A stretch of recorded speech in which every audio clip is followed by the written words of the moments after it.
Crude oil prices continue to be a pain point for a lot of governments, and also something that Indian government is very keenly and watchfully eyeing. In order to maintain prices of crude, the windfall tax on crude, diesel as well as ATF has now been reduced. Absolutely, and I think this comes at a time when the government had initially introduced windfall tax, when oil producing and oil distributing companies were raking in the moolah, so to Sitting speak, on pile of cash. because of cheap oil that we were Right. importing from Russia.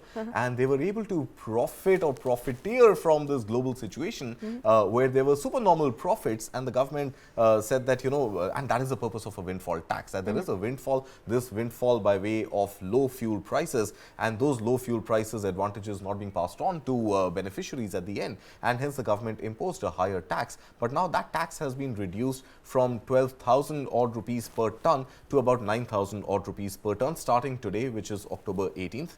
And now what really happens by virtue of this is that because of surging oil prices, especially in the context of what is happening in the Middle East right now, the Israel strikes on Gaza, the Israel-Hamas war which is on at the moment, or the Israel-Palestine conflict as we like to call it. So right now what we are able to understand is that oil prices are going to be under pressure for a while, already hovering in the range of about $90 odd or so.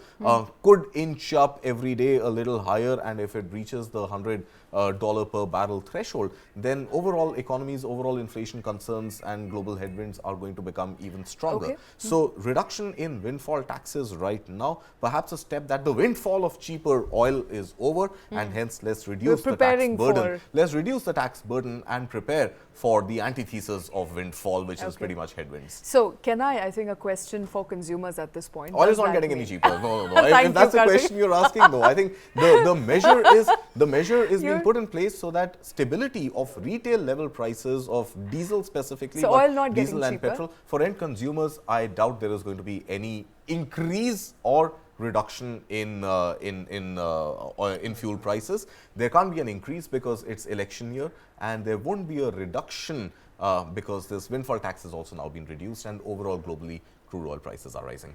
All right, so unlikely that a reduction in or cut in windfall tax will have any impact on consumers, but perhaps could weigh in on inflation and prepare OMCs for what's to come ahead as crude inches to $91.82 a barrel.